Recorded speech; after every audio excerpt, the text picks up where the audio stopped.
Alô, amigos! Canal Tricolaço, falando de mais coisas do São Paulo Futebol Clube, hoje num ambiente diferente. Estou aqui no estúdio da Band FM, estúdio de gravação da Band FM. Espacinho que agora está liberado, porque não tem ninguém trabalhando. E eu acabei de ver o jogo aqui, então falei, já vou gravar o vídeo. Assim já fica tudo moralizado em casa.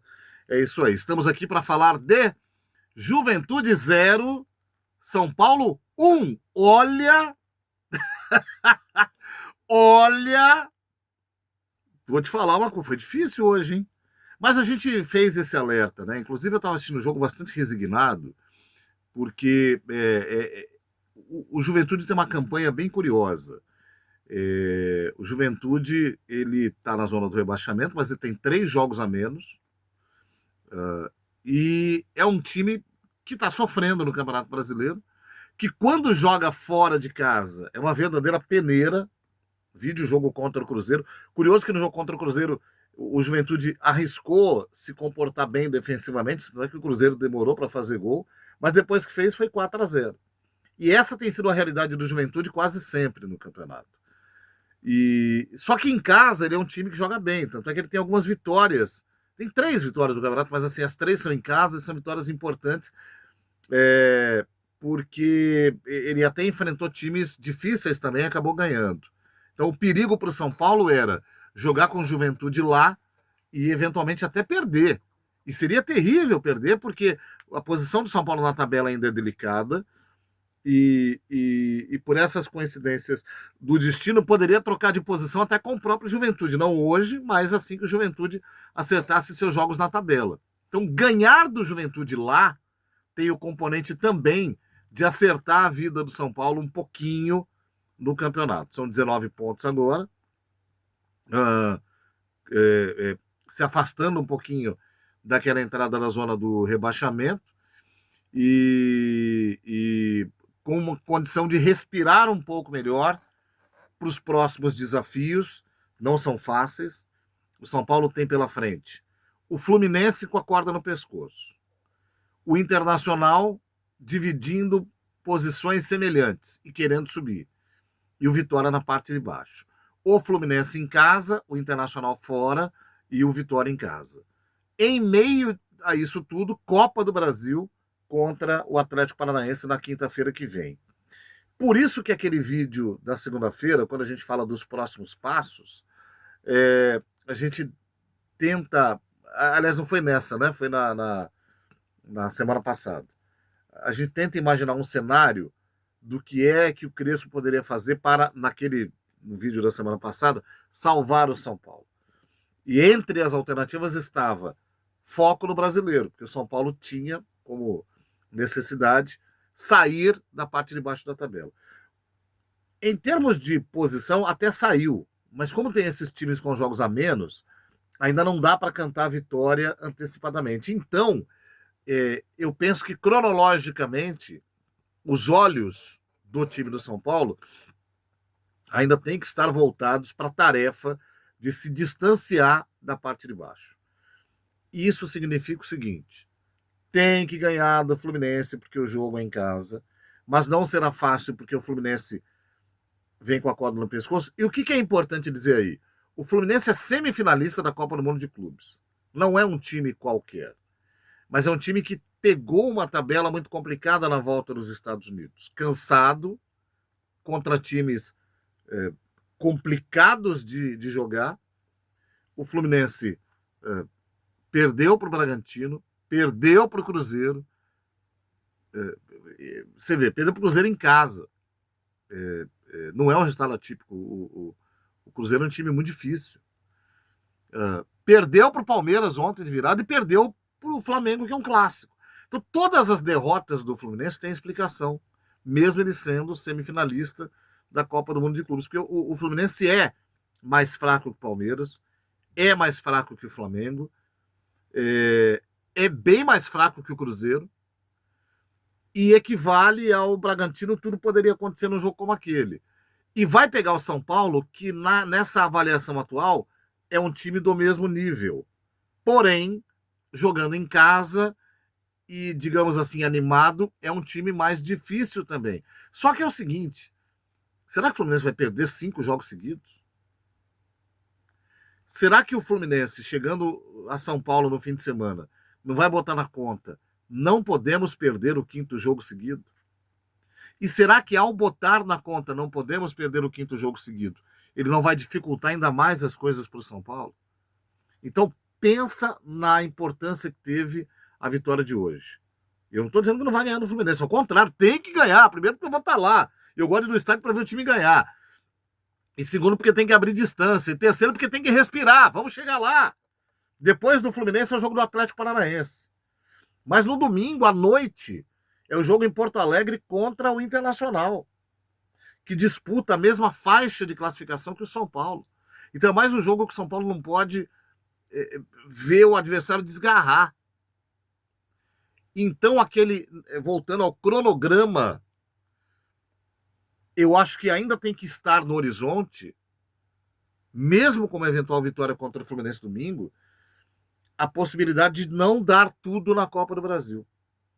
Não dar tudo não é entrar em campo para perder. Primeiro, porque é antidesportivo. Segundo, porque como é que você combina com o adversário que você vai perder? Porque uma coisa é o adversário jogar bem e ganhar, outra é você fazer corpo mole para perder.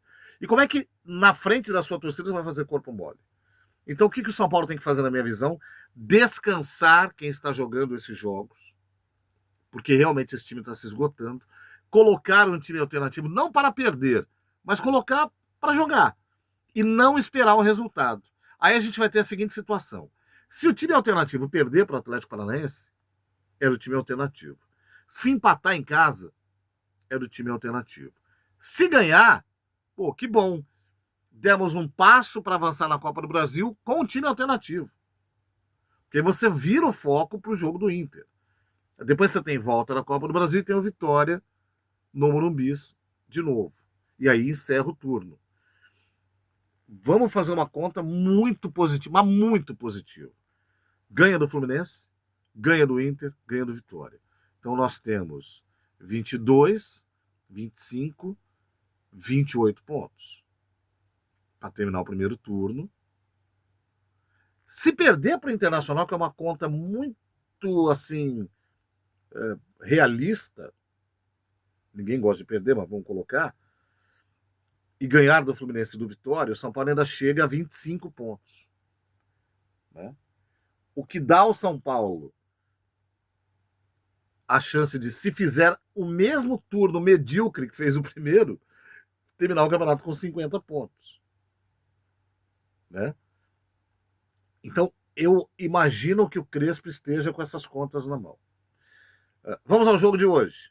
Muito ruim o jogo. Atitude positiva do São Paulo, na minha visão. Agora, eu acho que houve algumas complicações, assim. São Paulo foi muito bem no primeiro tempo, pressionou do jeito que pôde e não conseguiu fazer gol. Voltou para o segundo, o Juventude reforçou um pouco mais o seu sistema de marcação, até porque mesmo jogando em casa, o Cláudio Tencati sabe que seu time tem que primeiro tentar não perder, porque está muito complicada a situação para ele. Então ele deixou o time do São Paulo ainda mais sem espaço. E aí aconteceu algo que me preocupou. O São Paulo passou mais da metade do segundo tempo vivendo de cruzamento na área. Não pode cruzar? Pode. Você não pode ter o cruzamento como única alternativa. E isso se deve ao fato do time não ter um armador. Então, é a primeira dificuldade sentida de não ter o Oscar no time. E aí eu acho que faltou tirar da cartola algum outro tipo de modo de jogo para que o São Paulo conseguisse chegar ao gol. Acho até que o Crespo merece todo o mérito, porque ele muda a ideia de jogo no ataque a partir dos 30 minutos, com o Ferreira entrando e abrindo uma ponta. E com o Rodriguinho entrando um pouco antes, né? O Rodriguinho entra um pouco antes para fazer uma infiltração pelo meio em velocidade, alternando com a ponta. Quando ele entra com o Ferreira vai mais para a ponta. Se bem que você vê que houve até uma alternância com o Ferreira ficando até mais do lado direito em alguns momentos, mais na ponta. O problema de abrir as pontas é que você continua, de certo modo, levando o jogo para a ideia do cruzamento. Quando a gente sabe que a ideia ali era ter alguém também para tentar entrar na área, que foi o que foi feito no lance do gol pelo Ferreira, né? Que vai até a área, entra, dribla o jogador do Juventude, acha o Marcos Antônio entrando, o Marcos Antônio tenta o gol, não sei se ele percebe que vai ser difícil, mas ele joga a bola para dentro da área para o Luciano entrar, e o Luciano inteligentemente entra junto com o zagueiro e bate por gol. O Luciano estava fazendo um jogo que não era ruim, mas era abaixo do que ele já fez. Também porque estava muito preso entre os zagueiros. Isso eu acho que foi fundamental. Essa troca foi fundamental. Mas teve uma troca que ligou o alerta.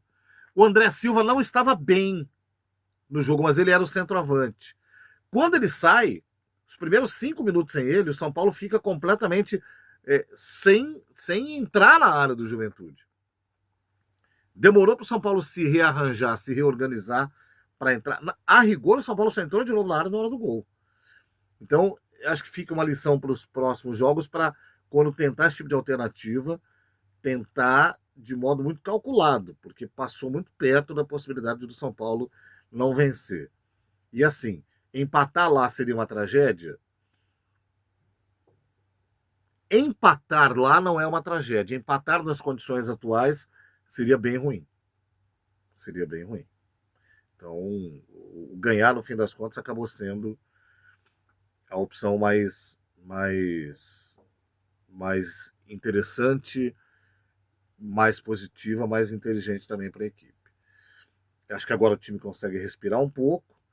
Domingo tem esse jogo importante. Acho que tem que ir com tudo também para cima do Fluminense. Eu acho que a vitória tem que ser uma meta real. E aí, na segunda-feira, a gente conversa sobre Copa do Brasil. Aí, acho que pela primeira vez a gente tem que abrir um capítulo um pouco diferente nessa fase atual do time do São Paulo. O Rafael foi importante em alguns momentos, inclusive numa defesa, num lance um pouco antes do gol de São Paulo, nota 7 para ele. Eu não entendi muito bem a opção por não termos o Alan Franco na zaga hoje. Talvez tenha sido um descanso. Mas o fato é, Ferrarese ajudou muito do lado direito hoje, porque precisou, porque o Cedric foi mal. Na zaga também foi bem. Dá para dar uma nota 8 para ele, pela presença no jogo todo. O Arboleda foi muito firme, nota 7,5. E o Sabino não foi tão firme, nota 7 para ele. Eu teria ido de Alan Franco. Não foi mal, mas ele, de novo, foi o ponto mais frágil da zaga. O Cedric é o seguinte, cara. Você pegar todos os vídeos anteriores, mais esse vai dar a mesma coisa. O Cedric não é um cara que não leva o futebol a sério. Ele tá em campo, ele tá levando o time a sério e o jogo a sério, mas ele tá mal tecnicamente. E hoje ele teve dificuldade de cruzar, que é uma coisa que ele fazia bem. E aí as pessoas começam a questionar, pô, o São Paulo renovou, o jogador que estava parado, e quando ele veio, ele jogou bem. Renovou o contrato, ele baixou. Então, alguém tem que conversar com o Cedric e falar, amigão, é Brasil, eu sei, você jogava na Europa, jogou na Premier League, mas é o seguinte, você está aqui. É onde você tem lugar para jogar. Você quer continuar aqui? Então, vamos melhorar tecnicamente, vamos treinar melhor. Nota 5 para ele. Marcos Antônio, de novo, jogador importante do time, fazendo distribuição, movimentação importante no campo. Dá para dar uma nota 7,5.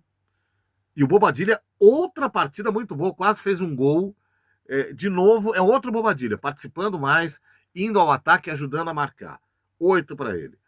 O Alisson eu achei um pouco abaixo do que ele pode e do que ele já foi. Dá para dar uma nota 7, mas podia ter sido melhor. O Wendel não fez uma partida tão brilhante como a partida contra o Corinthians, mas foi bem. Acho que dá para dar uma nota 7 para ele também.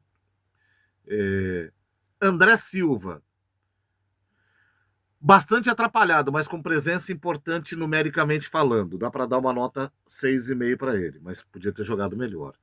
O Luciano hoje jogou abaixo do que jogou contra o Corinthians, do que jogou contra o Bragantino, mas fez o gol. Então ele vai uma nota 8. Só por isso. Entraram o Rodriguinho, que eu achei que entrou bem. movimentando, dando passe, tentando. 7 para ele. O Ferreira eu achei que entrou desligado de novo e precisa de um choque. 6 para ele. O Enzo Dias entrou para dar um descanso para o Wendel ali e não comprometeu. Achei até que foi bem, nota 6. O Pablo Maia entrou, mesma coisa, também sem comprometer, também sem fazer nada de espetacular, nota 6,5. E o Luan, acho que tem um registro para a entrada do Luan, depois de muito tempo, entrou na equipe também. É um jogador de quem o Crespo gosta, que ficou muito tempo afastado, que saiu do São Paulo na época do Zubeldia, que não era aproveitado pelo Rogério. O Rogério até chegou a colocar lá naquele momento em que ele estava tentando se recuperar um pouquinho ali, aqui, mas não resolveu muita coisa. É simbolicamente uma nota 5,5, mas vamos ver, ainda é muito cedo. Ele está muito tempo mais uma vibe de ex-jogador do que de jogador mesmo. Só que ele conta com um técnico que gosta dele, isso pode ser positivo. E precisa ser, senão a carreira acaba e acaba antes da hora. É isso, amiguinhos. Por esse vídeo é isso aqui. A gente volta no domingo para falar mais das coisas do São Paulo Futebol Clube. Valeu!